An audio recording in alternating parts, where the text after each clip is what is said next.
Okay, so this is a refuah shlema for all the cholim of Klal Yisrael, where they have a speedy refuah shlema and have good health in the coming year.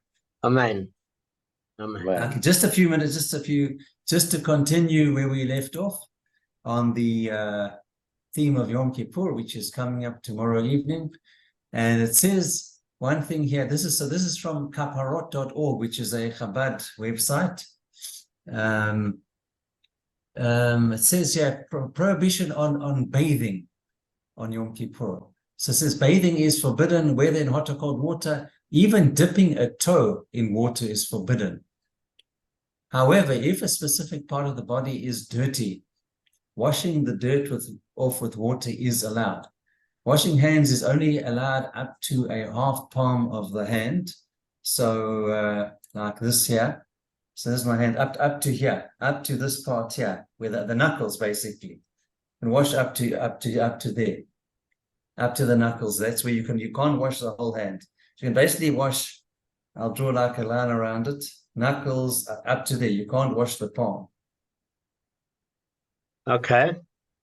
Unless it's got dirt on it. I didn't know that, so I learned from that. Thank you.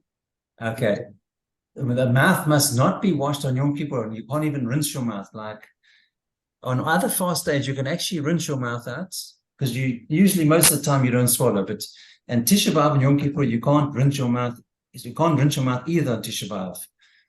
So it says someone who's ill can bathe on Yom Kippur if it's medically necessary, and then oils and moisturizers, aromatherapy, lotions, and all the kind of stuff, and deodorant such as roll-on can't be applied because that's smoothing. And but you can use a spray deodorant that you can use, but not a roll-on, and you can't apply oils on the body. It says applying oils is disallowed even if it is not for pleasure, but merely to remove dirt. So just use water.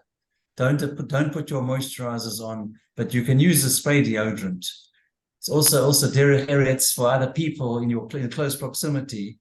Some people think that they're so frum and holy, and they have a bit of body odor, and it's not pleasant.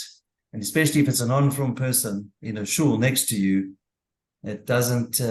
Not that they should be judged. No one should be judging anybody, but it's just this common decency and derech eretz to wear deodorant. Okay. A spray deodorant only, not roll-on. Okay. I don't understand why that applies to your body and not to your teeth as well. No, but you can't push mud in your teeth, Gavin. That's why, because you're going to swallow the water. That's why, because you'll swallow the water. That's why. The problem is you don't get the derech eretz on the teeth part. Then don't talk to people. Talk from far away, or talk like covering your mouth like this that I do, so that I would do on a fast day like that. Don't talk so people can smell your breath. Okay, guys, we're losing quite a bit of time. Yes, let's start. Yeah, Gavin, we need. Let's start. Yeah, thanks. Sorry, I just wanted to get some info. Thanks. All right. So basically, Rava was of the opinion that if there was a lender and a borrower, and the borrower had an arrangement with the lender to take a cow, and he died, the children can use it for all the days of the contractual arrangement, but they're not liable to pay because they're not responsible for unavoidable mishaps that befall it. For example, the animal dying. If they thought that it was their father's and they then slaughtered and ate it, they pay the owner the value of the cow's meat when sold at the cheap rate, which is 2/3 of the market value. If, however, their father left them fixed property, real property in his estate, they are liable to pay for the borrowed animal from this real property. Now, there were two questions the Gemara had. Is it pertaining to the first verse, meaning the unavoidable mishap, or is it pertaining to the second verse with the slaughtering and eating of the animal, at which they'd have to pay the full rate? Because whenever real property is involved, there are full rates of damages, whether it's the first or second statement. So we say, as usual, that there are two opinions. The one opinion is that the Gemara is referring to the fact that when there's real property, that even unavoidable mishaps are paid for in full.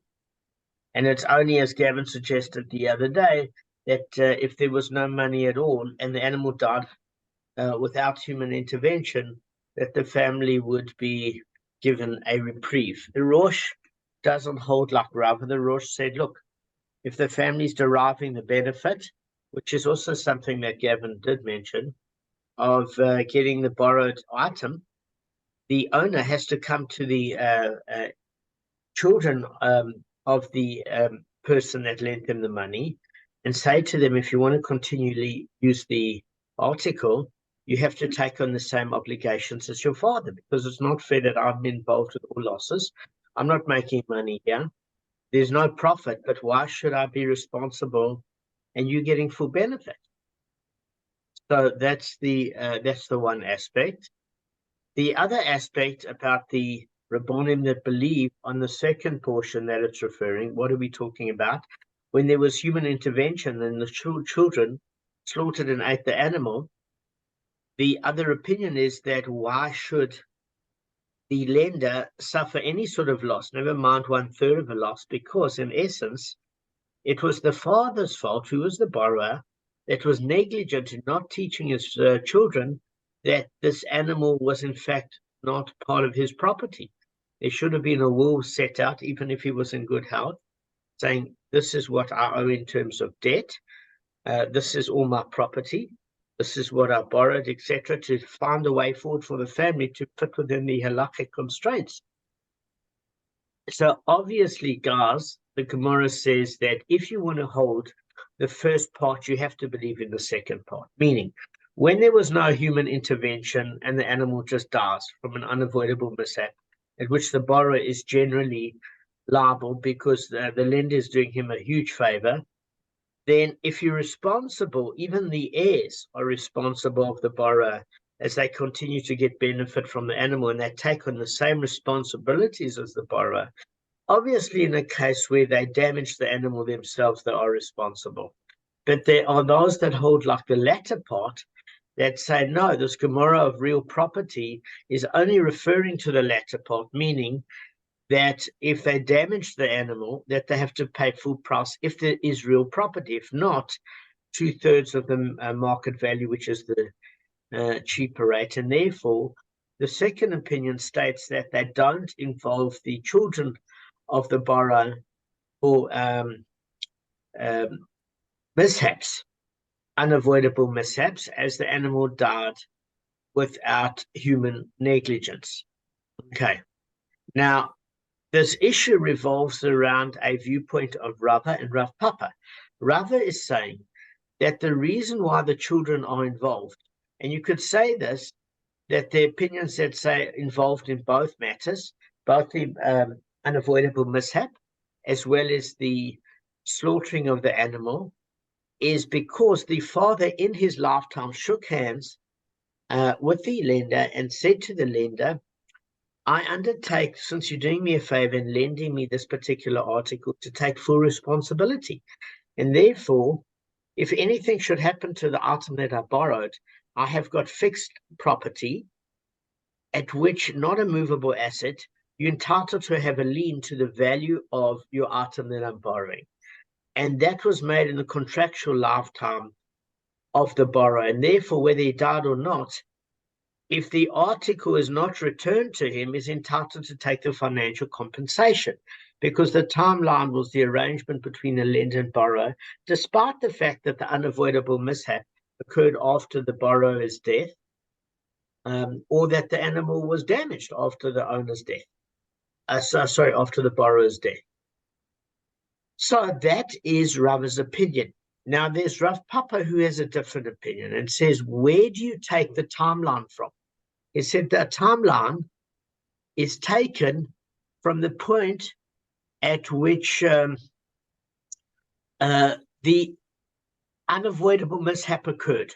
And until it occurs, the borrower does not incur any liability. Okay? So therefore, since the father was not alive when the mishap took place, he cannot incur liability at that time.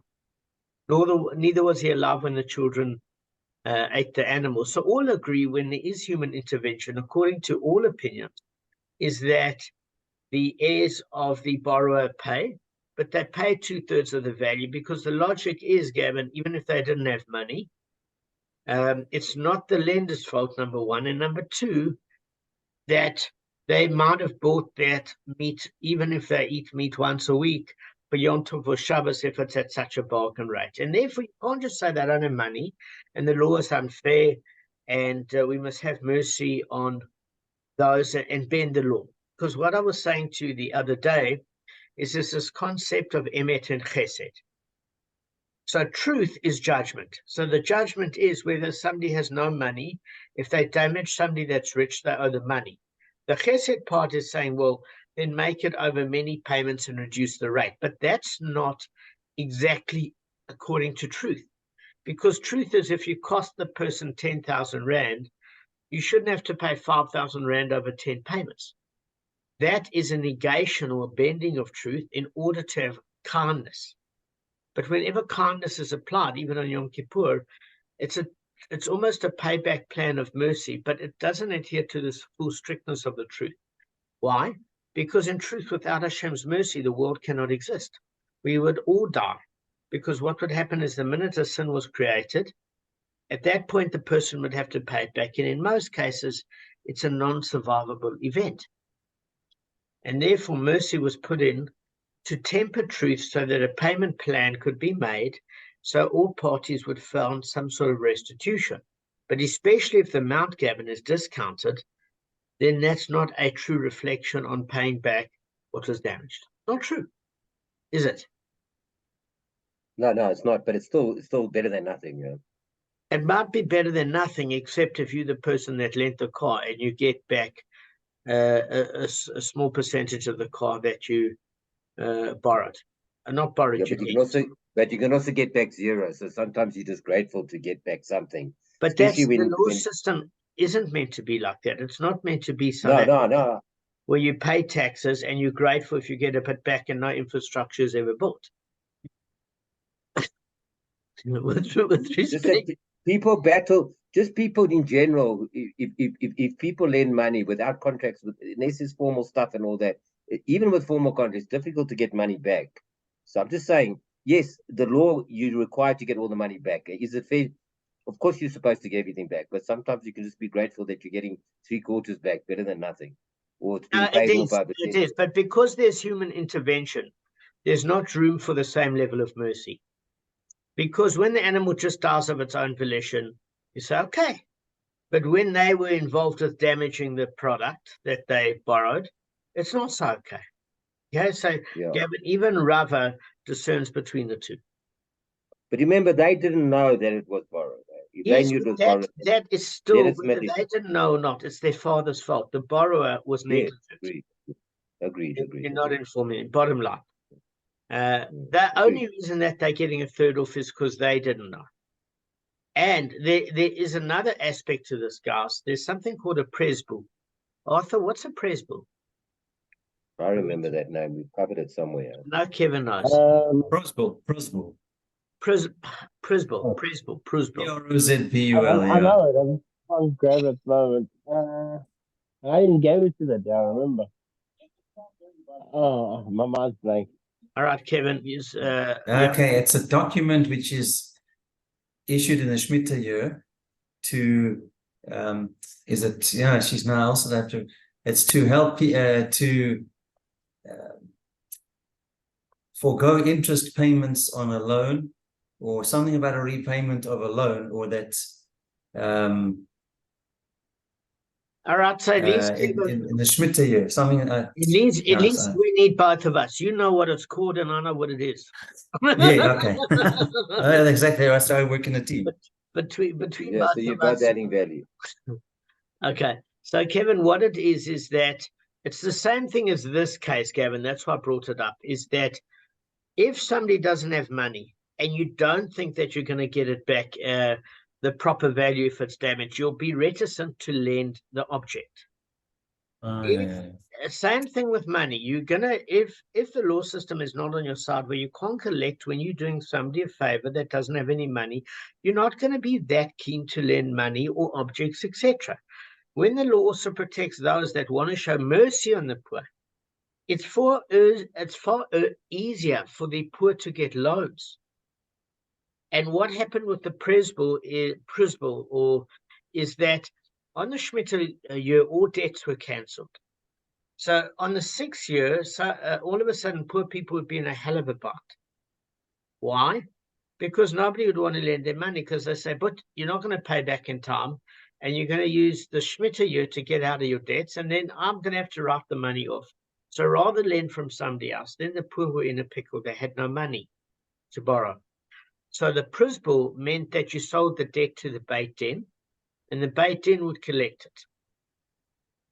So it was not a contract between two Jews, and therefore that you can't do that, because Shemitah says you can't keep track of debts after the Shemitah year. You've got to forgo them like a slave that's released from obligation, and therefore you can't break the law. What you can do is think of creative ways where the law no longer applies, and that is to sell the debt to the Beit Din. They take over the collection process. But Gavin, it's done not to be punitive to the poor, but to allow the poor to have mercy to get money from the rich. Otherwise, it wouldn't happen. So the law has to be balanced, because the only way that a poor person would be able to borrow an object is if the rich person felt to a certain extent he wouldn't have to write it off, Gav. No. It's a very strong point there. All right, let's go on and cover a little bit of ground. So we are saying, and according to this approach, Rava disagrees with Rav Pappa, because, however, the one of referring to the first part with the unavoidable mishap, however, the one who teaches it as referring to the latter part of the animal that was slaughtered and eaten, obviously the first part does not apply, because we're only applying the approach where there was negligence on behalf of the borrower's heirs, but not if it was an unavoidable accident. There are those that say if there's real property, since it was made in the borrower's lifetime, a lien was created on that property, and debts would have to be paid, because even a normal borrower is responsible for unavoidable mishaps. Okay, so it's depending on which opinion you got. Either way, this is going to lend itself to a teaching of Rav Pappa, because what's the difference between Rava and Rav Pappa in terms of timeline, Arthur, which we just did in this year? Well, what do you mean in timeline? Where you pay back immediately? According to Rav and according to Rav Pappa, there's a difference in terms of when obligations become obligatory. When is that according to Rav Pappa and Rava? No idea. Kevin? Okay. Also no idea. Gavin? I've got an idea, but I can't give it. All right. I can't, sorry. So Just, I have been listening, but just go ahead. Let me explain it. According to Rava, the timeline is that if there is real property, the lender can take from real property, because the contract between the borrower and the lender occurred at the timeline of the arrangement, where the lien on the property fixed that item securely for any future damages. According to Rav Pappa, if the unavoidable mishap occurred at a later juncture, I'm not talking of a case of negligence, I'm talking, but the unavoidable mishap occurred at a later stage. At that stage, you can't take from fixed property, because that was not the timeline when the mishap occurred. In other words, according to Rav Pappa, the borrower would have to be alive, not his children, for the unavoidable mishap to make a debt incurred to him for the lender. But since he died and it occurred afterwards, there's no responsibility for the unavoidable mishap. As far as damage is concerned, the reason why Rav Pappa would agree, even though the timeline happened later after the arrangement with the borrower and the lender, is anybody that's not even involved in an arrangement, if you back your car and you hit another car, you're liable. That's just a normal damages action suit, Gavin. That's not where the kids got mercy. That is a case where they had a fixed asset, there was not a money problem, and they ate an object that wasn't theirs, Gav. I understand it, but no problem. But I just want to say just something that Pappa says now. What I don't quite get, he says that you're not responsible if it happens once the father's passed on, the borrower. So if the borrower's passed on, which is the father, when he's passed on, then the kids are not responsible. But why does the father have to be alive? Because he's reneged now on the loan. So surely he's just broken the terms of the loan. So I don't see why that's relevant. If you've broken the terms, why do you have to be alive? That's my question. I'll explain. Firstly, we don't know if Rav Pappa, this is Rav Pappa's answer on timeline regarding Rava's statement. We don't know if Rav Pappa would paskin like this in and of itself. What we are doing here is we're applying Rav Pappa's principle of timeline to Rava's statement. We are not saying, guys, that this would have been Rav Pappa's opinion. Just please understand. So all we are saying here is, according to Rava, not the Rosh. Rosh is agreeing with you now, Gavin, and saying, listen, it doesn't matter at which point there was the unavoidable mishap. The lender has to go to the children and say to them, you can carry on borrowing the object I lent to your father. There was a contractual arrangement, providing you reinstate that arrangement of responsibility like any other borrower for unavoidable mishaps. In the failure for the lender doing that, according to the Rosh, then there is no responsibility for the heirs because they didn't agree to the terms. They were never confronted with those terms. According to Rava, they had it's understood that the heirs of the borrower can carry on with the arrangement until that time is up, but they haven't been obligated to those terms because they were not the ones who made the arrangement. Now, if you go according to Rava's thinking, according to Rav Pappa, you can only apply the second statement about negligence because that's not a case of contractual timeline. That's a case of anybody that damages anybody else's object is liable, despite contracts. It overrides it. It's human intervention that created the damage. In the first case, with the unavoidable mishap, that case where the borrower is involved did not have any negligence on the part of the borrower's children. Okay? And the borrower himself would have to be liable just because otherwise nobody would lend out their object if another party hit that car and that car wasn't insured or the animal died on its own. So in order to get somebody to lend you an object, you've got to say, listen, anything happens, I'm going to replace it. Okay? So according to Rav Pappa, timelines are worked at the time when the mishap occurs. According to Rava, if there's real property, then that is used as almost a collateral basis for anything going wrong while the father was alive. And while the animal is not back in his possession, it still remains the borrower or his heir's responsibility unless the animal is returned or the cash equivalent. That's all, Gav. That's straightforward. So we're applying Rav Pappa's time principle where there's those that say that the former statement doesn't apply. You can only say it's according to Rav Pappa because the unavoidable mishap happened after the borrower passed away. If you're holding according to Rava's, not that sort of statement, but Rava's statement, even Rava would say if there's real property, then there's something with which to pay, and that obligation was caused in the father's lifetime by the lien on the property. So since we are saying that Rav Pappa judges, okay, on timelines of present calamities, we're saying that it has other implications. Let's go on to a different part of the Gemara. And it says, for Rav Pappa said, if one had in his possession a cow that was stolen by him before the Sabbath, and he then slaughtered it on the Sabbath. Now we're going from the term of a borrower to the concept of a thief. But again, Rav Pappa is talking about when a problem occurs. So Rav Pappa said, if one had in his possession a cow that was stolen by him before Shabbat, and then he slaughtered it on Shabbat, he is liable to the fivefold payment, because he already became liable for committing theft before he came to the point of transgressing the Shabbos prohibition. Okay, so what are we saying here? Is we saying that if you're looking at a timeline, okay, you've got it. We're now talking not of a robber, but we're talking of a gunner, a thief. So we said that if it's a robber, you just have to return the object you stole.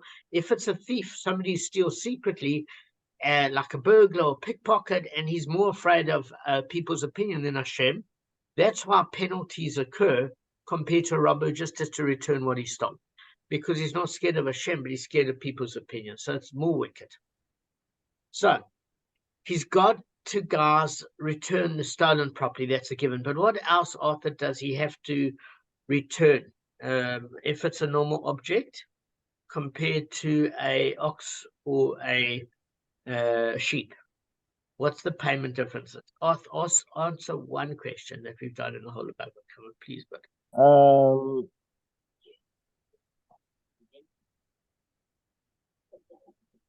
God, I'm so black. I don't even know. Wait, what's the object has to return?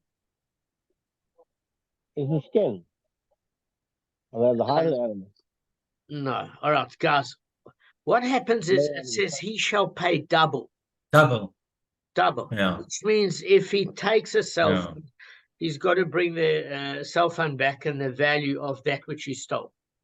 So he steals 100 zuz, he repays the principal of 100 zuz, and the penalty is equivalent to the principal. If it's a cow, he pays an ox, he pays 5 times the value. If it's a sheep, 4 times the value. Now, Gavin suggested in the beginning it has to do with an issue of weight, because a cow's heavier. And I said to Gavin, no, because if they're paying that value, whatever the weight of the animal is will work itself out if you're paying that percentile. The reason why we make a sheep 4 times the value and a cow 5 times is when he's stealing a sheep, he's getting smelly and he's losing dignity, and he is humiliated because he's having to carry it on top of him, because sheep don't come when they're pulled. So therefore that humiliation works as a sort of penalty that he's only paying the principal times 3, which is 4 payments in total. When it's a cow, he can lead it off, because you can't put a cow on your shoulder. Some people can, I'm not that strong. And therefore, there's dignity in leading the cow, so that doesn't atone for him as a penalty for humiliation. So he pays the principal times 4 equals 5 payments in total for the cow. And therefore, whatever the weight of the cow sheep is, when you're paying times that, if you steal a kilogram's worth of meat, okay, whether it's beef or whether it's lamb chops, and you pay X amount times of that, the weight of the animal you're stealing determines the amount of money you're paying, because that weight is taken into account. So Gavin then understood the principle. You still understand it now, Gav? Yeah. So that was an excellent question. And actually, I didn't know the answer at first, and he made me investigate. So the moral of the story is, if you're stealing, take something, leave the sheep and the cows alone, and take a car at gunpoint, where you just have to return the car. No, I'm kidding. That's not the moral of the story. What you said. No. So what is the story with the weight? Just repeat that. So what I'm saying Gavin's question. No. Let's not go down that, because that's going to confuse you. But Gavin knows what I'm talking about. It was a weighted question by Gavin. Yeah. So all right, guys, listen. So a thief, guys, mustn't only return the stolen property, but he has to pay that penalty equivalent to its value. Careful. He shall pay double. That's careful. If you stole a cow and ox and slaughtered, guys, and sold it, it's not just if he steals it. It's on condition that he steals it and slaughters or sells it. At that double sin of stealing it and slaughtering it, or stealing it and selling it, he has to pay an additional amount with 3 times the value of the animal for the ox, plus the principal. That's 4 in total.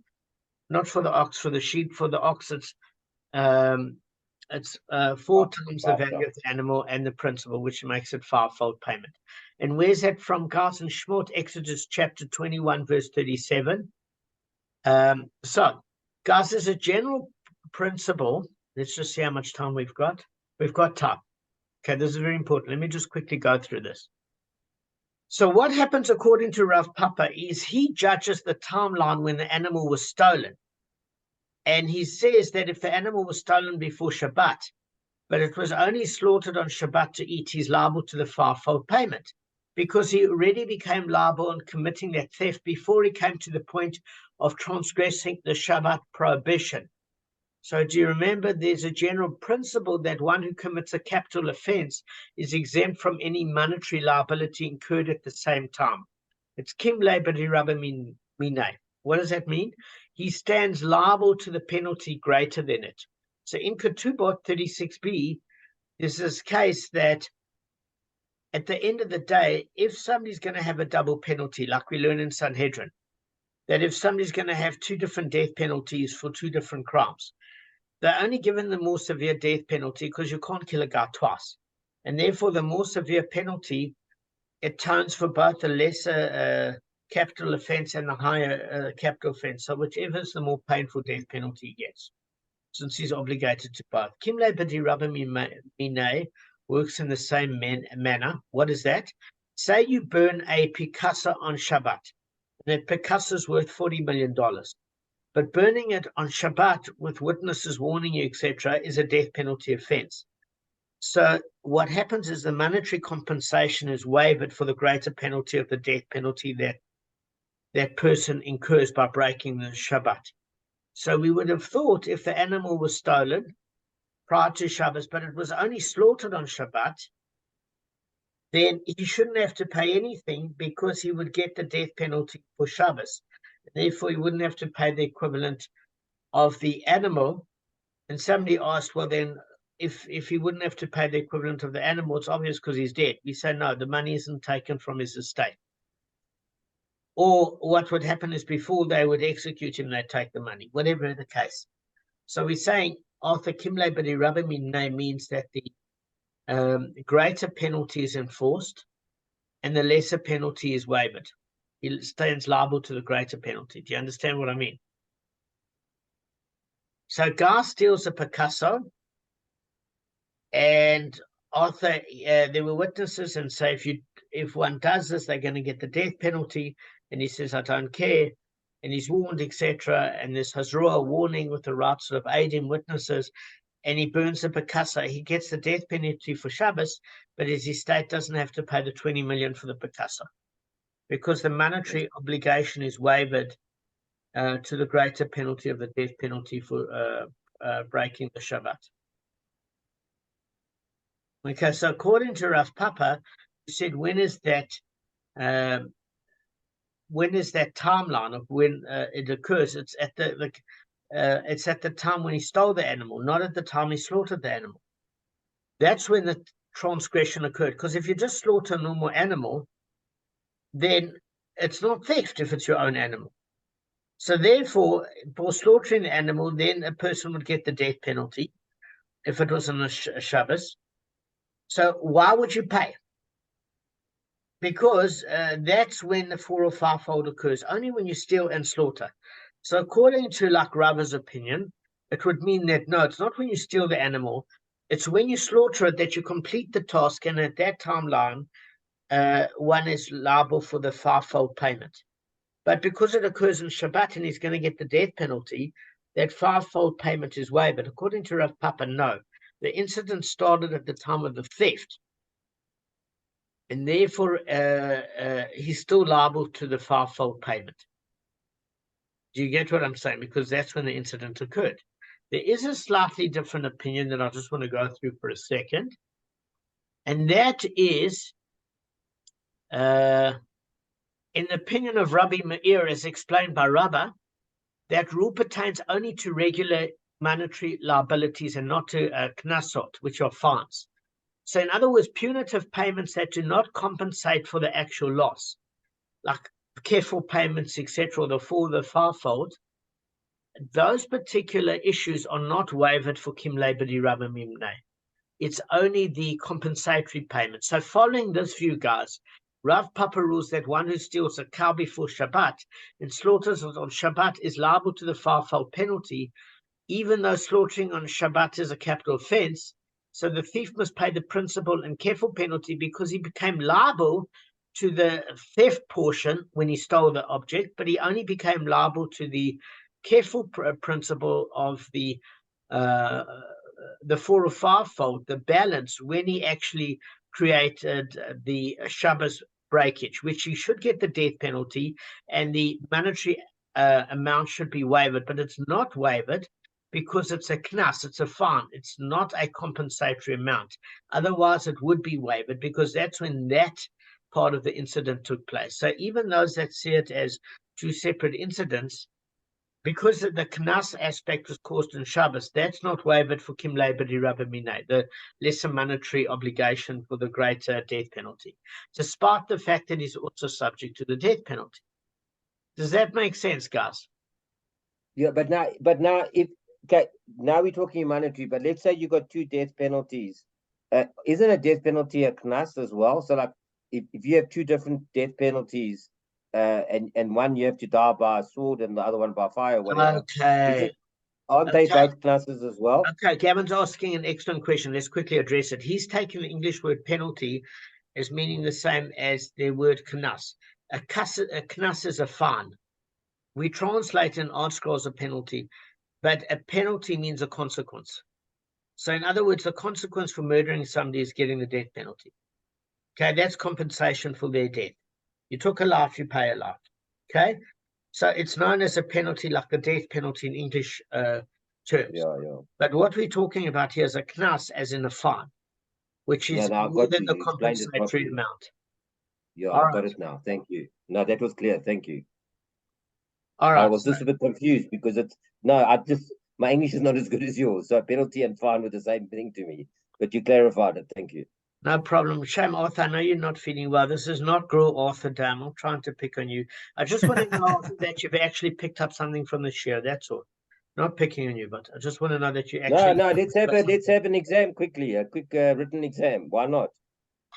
Okay. Get Arthur at his lowest. Yeah, man. Okay. You better. All right. Cheers, Witty. Yeah. Reverse Lama. Cheers, guys. Oh, shame. Gama Chatima Tova guys, to all if I of don't you. see any of you, have a good, easy fast. All right. And a wonderful year. All right. Amen. Amen. Amen. Cheers.